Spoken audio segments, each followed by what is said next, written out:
What's up, guys? You are on the air and off the books with Bethann and Samantha. And today we are going to be talking about Colleen Hoover. What's the hype with Colleen Hoover? Well, BNS went undercover to figure out what the hype with Colleen Hoover was. Dude, she is on every single bestseller lists from here to Kingdom Come. Yeah. Dude, we come to the library. You want a Colleen Hoover book, you better be ready to be on the world's longest hold list. Yeah, which you should anyway. And even on like Libby and Hoopla and everything, there are forever wait. I think that there was like 100 holds on the one book. Was it Verity that I was? That I waited and waited and waited for, and then forgot that I'd already read it. Yeah, yeah, it's crazy. She's like crazy popular because of Booktok right now. Yeah, but like I don't know, because like on the lists that we print out for here, because we have New York Times bestseller lists that go up like every week or something like that. She's like got 5 or 6 on there. It's not just one. It's like every single book is a bestseller. I saw a really funny meme on Facebook the other day, and it said, "Why is every author on the New York bestseller list?" Every single, and it's kind of true. But it's like she's up there with James Patterson and like she is David Baldacci? I don't know, man. Hey, David. David, please let us know. Let us know what your last name is, how to pronounce that. But we like tried to decide this months ago. Like, what is going on with people loving these books? Yeah. So Bethann read Verity. Yes. And I actually have read Verity as well. But we wanted to read 2 different books so we could talk more about it. Yes. So I actually both read them. I actually read 2 different books by mistake. It was an accident. You fell through the rabbit hole and fell in love. I mean, it was very shocking. I did not anticipate the result. Yeah, I read It Ends With Us and also It Starts With Us. I went in thinking, okay, for some reason, I'm very against getting on, like, the hype train with books. Yeah. So I was like, okay, it's probably just going to be average, and then everybody's just loving it so much because it's Colleen Hoover. But no, this book was fantastic until about 52%, where it destroyed my life. Oh, my gosh, I remember that moment. We were sitting, and she turns around, like, wheels around in the chair. We have, like, the spinny chairs, with her mouth hanging wide open, staring at me in disbelief. And I said, oh no, either the book is really bad or it just got really, really good. It was like a tragedy. Like, the book... Okay, so first off, let me tell you what this book's about. It Ends With Us. It is about... Let me just read you the little synopsis. Lily hasn't always had it easy, but that's never stopped her from working hard for the life she wants. She's come a long way from the small town where she grew up. She graduated from college, moved to Boston, and started her own business. And when she feels a spark with a gorgeous neurosurgeon named Ryle Kincaid, everything in Lily's life seems too good to be true. Which it was. Ryle is assertive, stubborn, maybe even a little arrogant. Which he was. He's also sensitive, brilliant, and has a total soft spot for Lily. And the way he looks in scrubs certainly doesn't hurt. Lily can't get him out of her head, but Ryle's complete aversion to relationships is disturbing. Which it was. Even as Lily finds herself becoming the exception to his no dating rule, she can't help but wonder what made him that way in the first place. First off, if a dude has a no dating rule, red flag number 1, because why are you up here with a no dating rule, sir? Well, it's just very non-committal, very playing around, not serious. Yeah. Sounds very dangerous. It just sounds like heartbreak if you're not in that same place. Yes. And I honestly don't believe in that rule because I don't think it actually works. People get... Right. That stuff is messy, let me tell you. Messy. So, okay, continue. As questions about her new relationship overwhelm her, so do thoughts of Atlas Corrigan. Her first love and a link to the past she left behind. He was her kindred spirit, her protector. When Atlas suddenly reappears, everything Lily has built with Ryle is threatened. Okay, let me tell you who the real MVP of this book is. Atlas. What a name. Atlas freaking Corrigan. These people's names, though, she has some very, very unique names for her characters in her books. She does. Like, I don't know anybody who... That was a weird sound. Yeah. I don't know anybody who has such... Usually it's just like... Except for, like, Sarah J. Maas. Okay, yeah, but they're like fae, aren't they? Like yes. otherworldly beings, and these people are just regular old Joes. Like, well, besides the neurosurgeon, but... Which is the lamest Joe in town. Yes. Mr. Ryle. So, okay. Atlas and Lily's backstory throughout It Ends With Us is heartbreakingly beautiful and sad. And so Atlas, when they first met, they were about, like, I think 16. They were in high school, I'm pretty sure. And Atlas was homeless. And so he was just trying to survive out in the world in the cold and stuff like that. And Lily found out he was homeless, so she started letting him come into her house when her parents weren't home and, like, letting him clean up, letting him take a shower, and then eventually letting him sleep, like, on her floor because it got so cold outside. And it was just so cute and so sweet. Nothing like letting in possible danger in your home. But it's fine because they went to school together. Oh, I didn't say that. Yeah. Plot twist, they went to school together. But it was really sweet. And then, like, it sets up for Ryle to be, like, this bad boy. And you're like, okay, this is going to be, like, enemies to lovers situation. But did you kind of know, like, so it sets up this whole situation with Atlas and the main character. Yes. Did you kind of know that Ryle was going to be, like...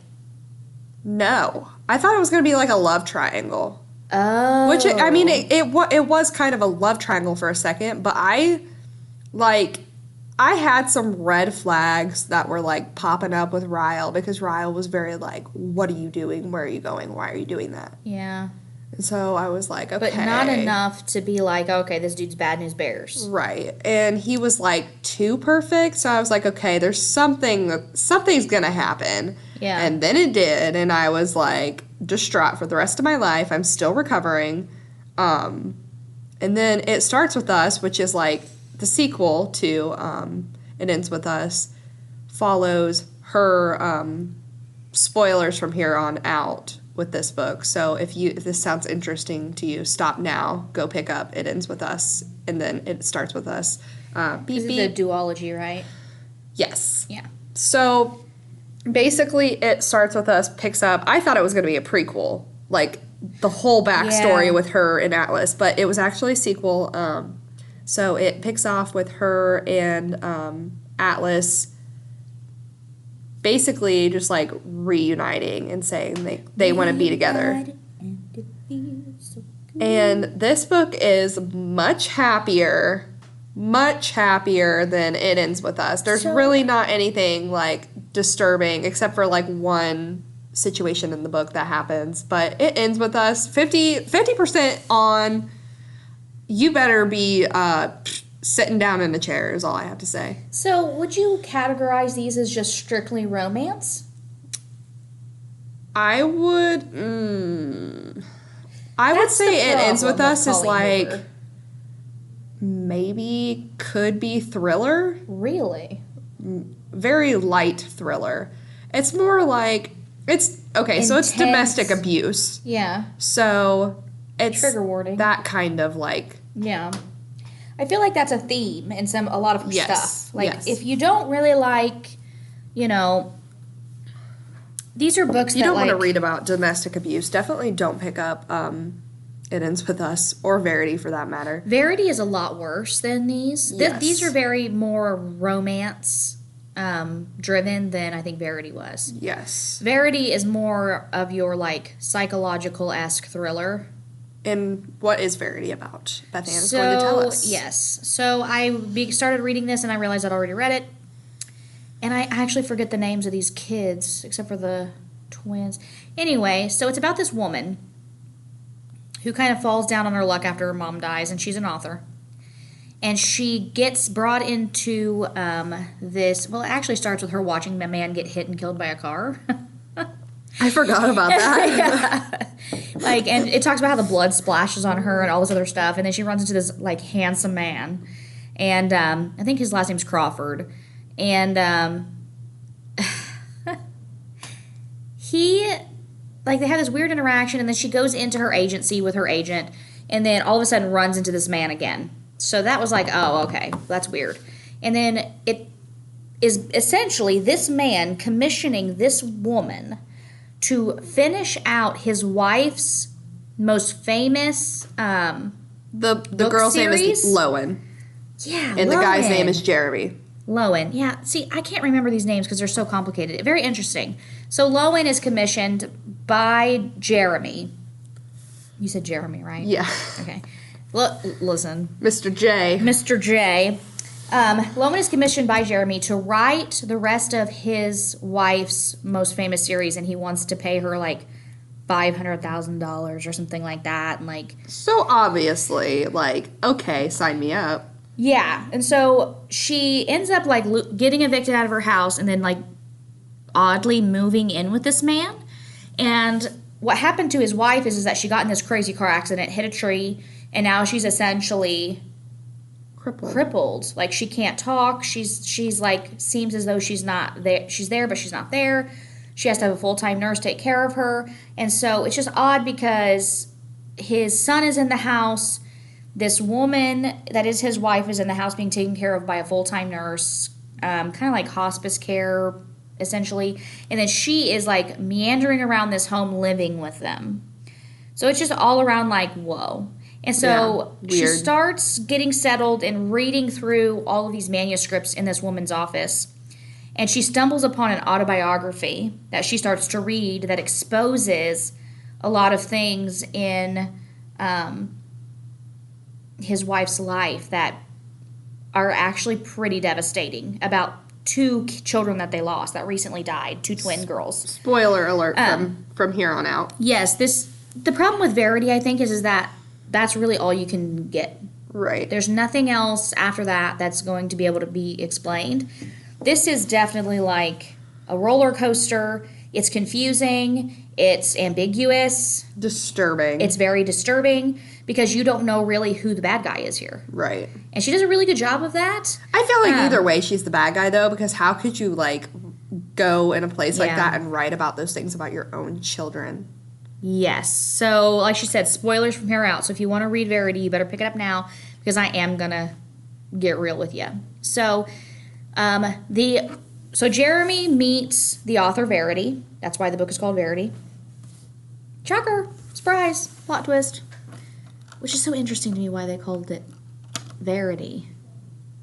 Because I guess it's essentially about her, but... Maybe, yeah. I don't know. And Verity means truth, which gives you a deeper, like, whoa. Yeah. So, okay, anyway. Plot twist. Like, deep thinking. So he meets Verity, and they, like, meet lying to get into a party, and they steal a limo and go away and, like, you know, make love, and, oh my God, I gotta marry you, blah, blah, blah, and then she ends up pregnant. And it turns out that he loves these children more than he loves Verity, and she's angry. Yeah. Like, ferociously angry about it. So much so that, okay, this is sensitive information, that she tries to induce an abortion on herself to get rid of the children. So much so that one of the children, when they're born, one of the twins is born with a scar. Right.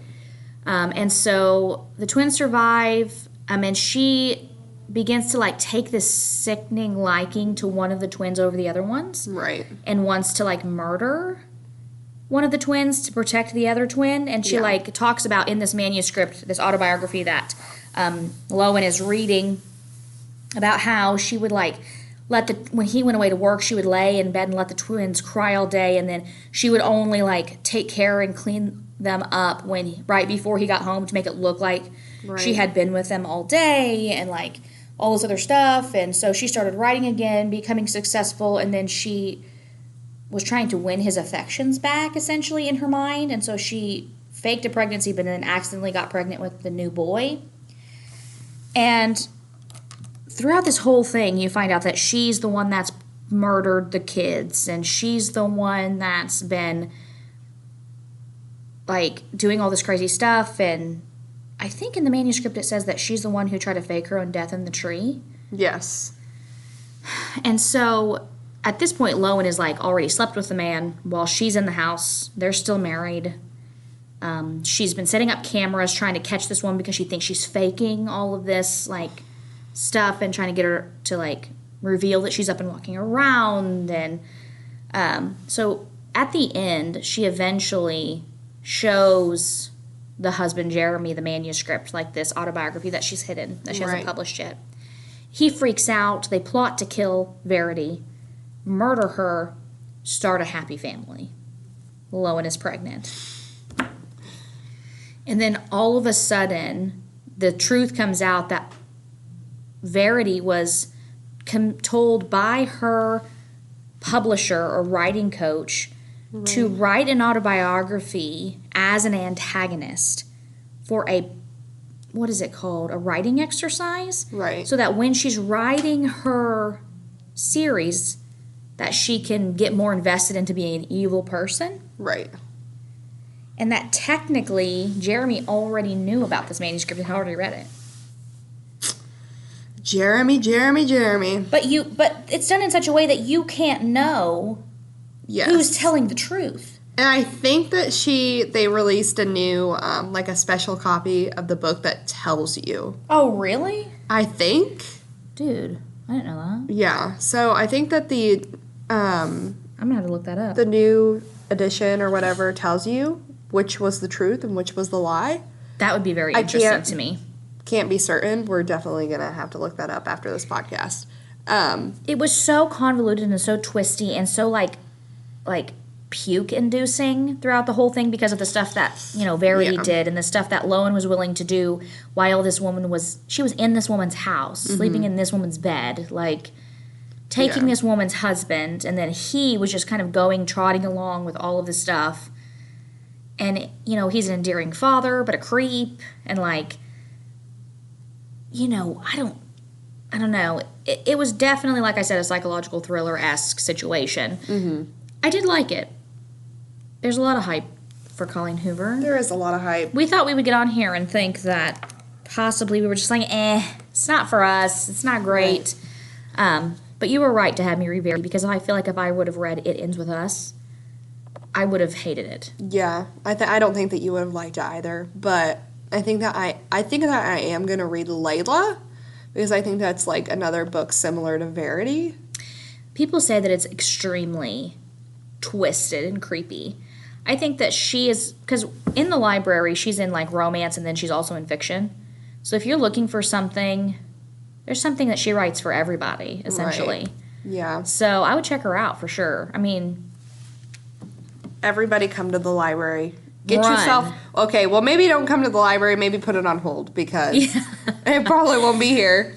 But people are checking them out left and right. We got like a million copies and they're flying off the shelves. It's because she's writing to stump you, man.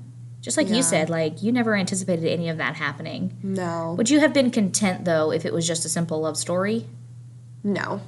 I don't think so. Yeah. Yeah, but... So you needed that extra, flip. Yeah. Colleen Hoover is, legit, man. She's got some crazy bookstore. Ideas. She's got her own bookstore in, Texas. What?